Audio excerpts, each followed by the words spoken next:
మనం రెండు విధాలుగా తయారు చేయొచ్చు. కీస్ రెండు విధాలుగా తయారు చేయొచ్చు. ఎలాగా? పట్టీ కీజన్ పట్టీ కీజన్ అనే సాఫ్ట్వేర్ ఉపయోగించి తయారు చేయొచ్చు, లేదా ఒక కమాండ్ ఉపయోగించి కూడా తయారు చేయొచ్చు. Command. So the keys can be generate in two ways. The first one is PuTTY keygen tool and second one is a command. Command ఉపయోగించి కీస్ జనరేట్ చేయొచ్చు, పట్టీ కీజన్ ఉపయోగించి కీస్ జనరేట్ చేయొచ్చు. అయితే పట్టీ కీజన్ ఉపయోగించి కీస్ తయారు చేస్తే the keys will be stored inside your laptop. నీ ల్యాప్టాప్లో స్టోర్ అయి ఉంటాయి అవి. Okay, okay. కమాండ్ ఉపయోగించి చేస్తే the keys will be stored inside your server. నీ సర్వర్ లోపలే కీస్ ఉంటాయి అన్నమాట. అంటే మనం సర్వర్లోకి ప్రవేశించిన తర్వాత కీస్ జనరేట్ చేయొచ్చు ఆ సర్వర్కి. బట్ ఇక్కడ సర్వర్లోకి ప్రవేశించక ముందే కీస్ జనరేట్ చేస్తాం. అది మన ల్యాప్టాప్. అది డైలీ ప్రొసీజర్, మనం చేసే డైలీ ప్రొసీజర్ అది. బట్ ఇప్పుడు కమాండ్ ఉపయోగించి మనం కీస్ జనరేట్ చేయాలి. అర్థమైందా? కమాండ్ ఉపయోగించి. ఓకే. సో మీరు ఎప్పుడైనా చూస్తే మనం ఒక సర్వర్ ఉందంటే ఆ సర్వర్ని మనం బయట నుంచి యాక్సెస్ చేస్తున్నామంటే మన ల్యాప్టాప్లో ఉన్న ఈ కీ అనేది ఉపయోగిస్తున్నాం. ఆ కీ సహాయంతో ఈ లాక్ను బ్రేక్ చేసి, సర్వర్కు ఉన్న లాక్ను బ్రేక్ చేసి లోపలికి వెళ్తున్నాం యాజ్ ఏ EC2 యూజర్గా. But the key is available inside our laptop. ఇది మన ల్యాప్టాప్లో ఉంది. ఈ ల్యాప్టాప్లో కీ ఉంది అంతే. మళ్ళీ ఆ సైడ్ వ్యక్తి కూడా ఎస్ ఎస్ ఇది సర్వర్. సర్వర్ లాక్ అయిందా? సర్వర్ తప్పకుండా లాక్లో ఉంటుంది. ఎస్, సర్వర్ లాక్ అయింది. బట్ ఈ సర్వర్ని లాక్ ఓపెన్ చేయడానికి ఈ వ్యక్తి ఏం చేస్తాడు? తన ల్యాప్టాప్ నుంచి డైరెక్ట్గా కీ ఉంటే ఎస్ ఎస్ కీ కీ ఆ కీ ఉపయోగించి లాక్ను బ్రేక్ చేసి లోపలికి వెళ్ళి వర్క్ చేస్తున్నాడు. యాజ్ ఎ ఫస్ట్ EC2 యూజర్గా వెళ్తారు, లేకపోతే some other user KK1 KK2 ఇట్లా ఈ మాదిరిగా వెళ్తున్నారు. అంటే ఇక్కడ దీనివల్ల ఏమైంది అని అంటే కీస్ అనేది మన ల్యాప్టాప్లోనే ఉండిపోయినాయి. యాక్చువల్గా మన ల్యాప్టాప్లోనే ఉండినాయి. కాబట్టి ఇక్కడ ఏం జరగాల? కీస్ ఎక్స్చేంజ్ అవ్వాలి. మన ల్యాప్టాప్లో ఉన్న కీసు ఇక్కడికి రావాలంటే ఒక ప్రొసీజర్, ఇక్కడికి రావాలంటే మరొక ప్రొసీజర్. అందుకని వాడేం చెప్పాడంటే అసలు డోంట్ క్రియేట్ ఆ కీస్ ఇన్సైడ్ యువర్ ల్యాప్టాప్. మీ ల్యాప్టాప్లో మీరు కీస్ జనరేట్ చేయొద్దు. మరి ఎక్కడ చేయాలా? ఏం లేదు, మీరు సర్వర్లోకి లాగిన్ అయిపోయి యాజ్ ఎ KK1 గాను KK2 గాను లేకపోతే మహేష్ గాను భాను గాను లాగిన్ అయిపోయి ఇక్కడే ఈ సర్వర్లోనే కీస్ జనరేట్ చేయండి with the help of command. ఒక కమాండ్ ఉపయోగించి కీస్ జనరేట్ చేయండి. ఇప్పుడు వరకు మీరు పట్టీ కీజన్ అనే సాఫ్ట్వేర్ ఉపయోగించి కీస్ జనరేట్ చేయరు. నో, డోంట్ యూజ్ పట్టీ జన్. మీరు కమాండ్ ఉపయోగించి కీస్ జనరేట్ చేయండి. జనరేట్ చేసిన కీస్ని ఈ సర్వర్లోకి కాపీ చేయండి. ఈ సర్వర్లోని కీస్ని ఈ సర్వర్లో కాపీ చేయండి. ఎక్స్చేంజ్. ఇక్కడ కీస్ తయారు చేసి ఈ సర్వర్లో కాపీ చేయి, ఇక్కడ కీస్ తయారు చేసి ఈ సర్వర్లో కాపీ చేయి, ఈ సర్వర్లో అట్లా రివర్స్. ఇటు అటు ఇటు అటు. దానివల్ల ఏమైంది? Communication will be established between these two machines. Communication ఎప్పుడైతే ఏర్పడిందో అప్పుడు ఇక్కడి నుంచి ఫైల్ 1 నేను అక్కడికి పంపించవచ్చు, అక్కడి నుంచి ఫైల్ 1ని ఇక్కడికి పంపించవచ్చు. ఎందుకు? కమ్యూనికేషన్ వచ్చింది కాబట్టి. అంటే కీస్ అనేది జనరేట్ చేయాలి, జనరేట్ చేసిన తర్వాత కమ్యూనికేషన్ ఎస్టాబ్లిష్ అవుతుంది. ఎస్టాబ్లిష్ అయిన తర్వాత డైరెక్ట్గా మనం you can copy the file from one machine to another machine. ఈ విధంగా కమ్యూనికేషన్ అనేది మనం ఏర్పాటు చేయాలి రెండు మిషన్స్కి. కాబట్టి ఈ ప్రొసీజర్ మనం నేర్చుకుంటాం ఇప్పుడు. మనం యాక్చువల్గా మనం భాను యూజరే ఇక్కడ. Okay, okay. ఇక్కడ మహేష్ యూజరే. Okay, okay. ఇద్దరు వాళ్ళే. కానీ మహేష్ యూజర్గా జాయిన్ అయిన ఈ వ్యక్తి, భాను యూజర్గా జాయిన్ అయిన ఈ వ్యక్తి ఇక్కడ సర్వర్లో లాగిన్ అయిన ఈ వ్యక్తి ఎస్ ఇక్కడ కీస్ జనరేట్ చేస్తారు. Generate keys. ఇక్కడ కీస్ జనరేట్ కీస్ జనరేట్ చేస్తారు. సో ఈ కీస్ని ఇక్కడికి, ఈ కీస్ని ఇక్కడికి జనరేట్ అంటే కాపీ చేస్తారు. దానికోసం ఏం వాడతాం? కాపీ కమాండ్ వాడతాం. ఎట్లా వాడాలి నేను చెప్తా. ఎలా మరి కీస్ ఎలా జనరేట్ చేయాలి? కమాండ్ ఉపయోగించి కీస్ జనరేట్ చేస్తాం. ఇక్కడ కూడా కమాండ్ ఉపయోగించి కీస్ జనరేట్ చేస్తాం. అంటే వేరు వేరు సర్వర్లు. ఇక్కడేమో సర్వర్ 1 అనేది ఒకటి, ఇక్కడేమో సర్వర్ 2 అనేది ఒకటి. సర్వర్ 1లోకి మహేష్ లాగిన్ అయ్యాడు, సర్వర్ 2లోకి భాను లాగిన్ అయ్యాడు. లాగిన్ అయిపోయి ఇక్కడ కీస్ జనరేట్ చేస్తాడు with the help of a command. ఇక్కడ కూడా కీస్ జనరేట్ చేస్తాడు with the help of a command. So ఇక్కడ ఉన్న కీస్ని ఇక్కడ కాపీ చేస్తాడు, ఇక్కడున్న కీస్ని ఇక్కడ కాపీ చేస్తాడు. సింపుల్ అంతే. ఎట్లా? కాపీ కమాండ్ ఉపయోగించి ఇక్కడ కాపీ, అక్కడ కాపీ. అదే అంటే కీస్ ఎక్స్చేంజ్ జరుగుతుంది అక్కడ. అక్కడ మనం రూమ్ లాక్స్ ఎలాగా, రూమ్ కీస్ ఎలాగ ఎక్స్చేంజ్ చేసామో అదే ఇక్కడ చూస్తున్నాం అంతే. అయితే ఇప్పుడు వరకు ప్రొసీజర్ ఏంటంటే మన ల్యాప్టాప్లో ఉన్న కీ సహాయంతో మనం లాగిన్ అయ్యేవాళ్ళం. ఇప్పుడు అట్లా అవసరంలా. మన ల్యాప్టాప్లో ఉన్న కీ అవసరంలా. డైరెక్ట్గా ఇక్కడే కీస్ జనరేట్ చేసి ఆ కీని అవతల వ్యక్తికి ట్రాన్స్ఫర్ చేస్తే మళ్ళీ కనెక్షన్ ఏర్పడుద్ది. ఇక్కడ ఉన్న కీస్ని అవతల వ్యక్తికి ట్రాన్స్ఫర్ చేస్తే వాళ్ళకి మనకి కనెక్షన్ ఏర్పాటైంది. ఇంతే సింపుల్. ఇలా చేసుకుంటూ వెళ్తూ ఉంటుంది మెకానిజం. దీనివల్ల ఏమైంది మనకి, ఫైల్స్ ట్రాన్స్ఫర్ చేయొచ్చు, డేటా ట్రాన్స్ఫర్ అయితే ఈజీగా సక్సెస్ఫుల్గా చేయొచ్చు. Okay right. అయితే ఇక్కడ మనం తెలుసుకోవాల్సింది ఏంటంటే కీస్ జనరేట్ చేయడానికి కమాండ్ ఏంది. కీస్ జనరేట్ చేయాలంటే కమాండ్ ఉంది. దాని పేరు SSH hyphen key gen, key generator అని అర్థం. కీ జన్ అంతే. SSH-key-gen. స్పేస్ ఉందా సార్? ఏం స్పేస్ లేదు. SSH-key-gen అంతే. సింపుల్. ప్రెస్ ఎంటర్ బటన్, వెంటనే కీస్ జనరేట్ అవుతాయి. ఇక్కడ కూడా అంతేనా? ఇక్కడ కూడా అంతే. SSH-key-gen జనరేట్ చేసిన తర్వాత ఈ కీస్ని కాపీ చేయాలి. కాఫీ అంటే ఏంది? సిపి వాడతారు. ఇది నో నో సిపి. ఇక్కడ ఏం వాడతారంటే SSH కాఫీ అంటాం మనం దీన్ని. SSH coffee.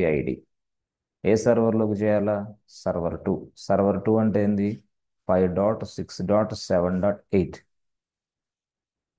ఓకే. ఎవరైనా బాను, అప్పుడు మనం ఏం రాస్తాం? బాను అని రాసి ఎట్ 5.6.7.8 ప్రెస్ ఎంటర్ బటన్. ఎప్పుడైతే ప్రెస్ ఎంటర్ బటన్ కొట్టామో ఆటోమేటిక్గా మనకు తెలియకుండానే కీస్ అనేది ఆ మిషన్లోకి కాపీ అవుతాయి. ఈ సైడ్ ఉండి కాఫీ కొడితే ఆ మిషన్లోకి కాఫీ అవుతాయి, ఆ సైడ్ ఉండి కాఫీ కొడితే ఈ మిషన్లోకి కాఫీ అవుతాయి. అంతే సింపుల్గా చెప్పాలంటే. సో ఈ మిషన్ 1 2 3 4 ఐపీ అడ్రస్. ఈ మిషన్ ఐపీ ఇది. ఆ మిషన్ ఐపీ వచ్చేసి 5 6 7 8. ఇది ఈ machine IP. So this is Bhanu, this is Mahesh. ఇక్కడ ఎవరు? భాను అనుకోండి, ఇక్కడ మహేష్ యూజర్. ఇంతే. ఎవరెవరైనా లాగిన్ అవుతారు కాబట్టి వాళ్ళు యూజర్. ఇప్పుడు మనకి కీస్ జనరేట్ చేయాలంటే ఇక్కడ SSH-key-gen అయిపోయింది. కీస్ జనరేట్ అవుతాయి. కీస్ మళ్ళీ ఇక్కడికి ట్రాన్స్ఫర్ చేయాలంటే మళ్ళీ SSH కాఫీ ఇలా హైఫన్ రాయాలి. రాయాల్సిన తర్వాత ఎవరైనా Bhanu at 5.6.7.8 press enter button. Enter button కొట్టిన వెంటనే ఏదైతే కీస్ ఉన్నాయో ఇక్కడికి వచ్చేస్తాయి అవి. ఓహో అట్లా. ఆ మాదిరిగా మళ్ళీ మీరు ఏం చేస్తారు? ఇక్కడ కూడా కీస్ జనరేట్ చేయాలి. ఇక్కడ కూడా మళ్ళీ కాఫీ రాస్తారు. కాఫీ ఎట్లా రాస్తారు? SSH కాఫీ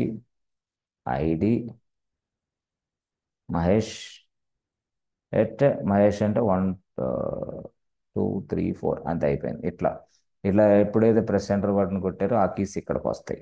ఏది? ఈ కీస్. బాను బాను సర్వర్లో ఉన్న ఈ కీస్ మొత్తం ఇక్కడికి వచ్చేస్తాయి with the help of this statement. ఇంతేనా? ఇంతే. ఇది అయిపోయిన తర్వాత మనం కనెక్షన్ ఎస్టాబ్లిష్ అయిపోద్ది. కనెక్షన్ ఎస్టాబ్లిష్ అయిపోయిన వెంటనే మనం ఎక్కడి నుంచి ఎక్కడికైనా ఫైల్స్ సెండ్ చేయొచ్చు, నో ప్రాబ్లం. అయితే ఈ మెకానిజం తెలియాలి ఫస్ట్. ఈ మెకానిజం ఫస్ట్ తెలియాలి. సో దీనికోసం మళ్ళీ మనకి రూట్ యూజర్తో టచ్ ఉందా? అవును, రూట్ యూజర్తో టచ్ ఉంది. మరి ఇక్కడ వీళ్ళు కావాలి కదా మనకి. ఎవరు? మహేష్ భాను అనే ఇద్దరు యూజర్స్ కావాలి కదా. మళ్ళీ వాళ్ళకి లాగిన్ యాక్సెస్ ఇవ్వాలి కదా.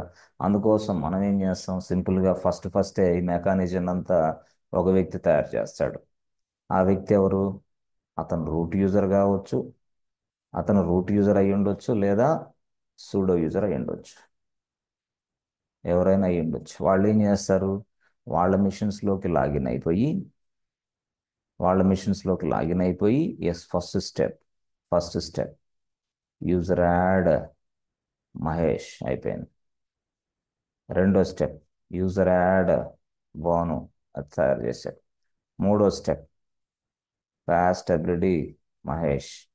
నాలుగో స్టెప్ పాస్ట్ ఎబ్రిడి భాను. ఇట్లా. అప్పుడు మహేష్కి 1 2 3 పాస్వర్డ్, భానుకి 1 2 3 పాస్వర్డ్. ఓకే. అయితే ఇక్కడ యాక్చువల్గా మనం ఇట్లా తయారు చేస్తాం. కానీ మిత్రమా, ఇది సర్వర్ 1. సర్వర్ 1లో ఇద్దరు యూజర్స్ అవసరం మనకి. ఎందుకు? మన కాన్సెప్ట్ ఏంటంటే సర్వర్ వన్లో ఒక వ్యక్తి ఉండాలి, సర్వర్ టూలో మరొక వ్యక్తి ఉండాలి. కాబట్టి ఇప్పుడు రెండు సర్వర్లు కావాలి కాబట్టి సర్వర్ వన్లో రూట్ యూజర్గా సూడో యూజర్గా లాగిన్ అయ్యి just user add Mahesh, past ability Mahesh అయిపోయింది. అంతే, ఒకటి రెండు స్టెప్లే. మూడో స్టెప్ వచ్చేసి మనం లాగిన్ అవ్వటానికి యాక్సెస్ ఇవ్వాలి. అదే ఎస్ఎస్హెచ్డి కాన్ఫిగరేషన్ ఫైల్లో లాగిన్ యాక్సెస్ ప్రొవైడ్ చేయాలి. తర్వాత సర్వీస్ రీస్టార్ట్ చేయాలి. అయిపోయింది.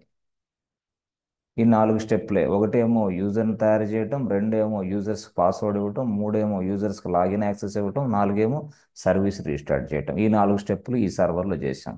This is a first server. అంతే. ఫస్ట్ సర్వర్లో ఒకే యూజర్ ఉంటాడు. సో యాజ్ ఇట్ ఈస్గా మళ్ళీ రెండో సర్వర్ తయారు చేసి మళ్ళీ రూట్ యూజర్ గాను ఆర్ సూడో యూజర్ గాను లాగిన్ అవ్వాలా. ఓకే, లాగిన్ అయిపోయి మళ్ళీ ఏం చేయాలా? ఇది ఏంటిది? సర్వర్ నెంబర్ 2 లాగిన్ అయిపోయి అప్పుడు మళ్ళీ యూజర్ యాడ్ బాను, బాను పాస్ట్ ఎబిలిటీ బాను. అప్పుడు బానుకి ఎంత 1 2 3 పాస్వర్డ్. ఆ తర్వాత ఎస్ఎస్హెచ్డి కాన్ఫిగరేషన్ ఫైల్ని ఎడిటింగ్ చేయాలా. లాగిన్ యాక్సెస్ ప్రొవైడ్ చేయండి. ఆ తర్వాత రీస్టార్ట్ ద సర్వీస్. అయిపోయింది. చూసారా, ఇది అయిపోయింది. అంటే ఇక్కడ రెండు పార్ట్స్ ఉన్నాయి, పార్ట్ 1, పార్ట్ 2. పార్ట్ 1లో సర్వర్ 1లో మెకానిజం, పార్ట్ 2లో సర్వర్ 2లో మెకానిజం అనుకోండి మీ భాషలో. ఎస్, అంతే అయిపోయింది. ఓకే, ఇది ఇచ్చిన తర్వాత నెక్స్ట్లో అప్పుడు బాబు మహేష్ మీరు లాగిన్ అవ్వండి. అప్పుడు మహేష్ లాగిన్ అవుతాడు.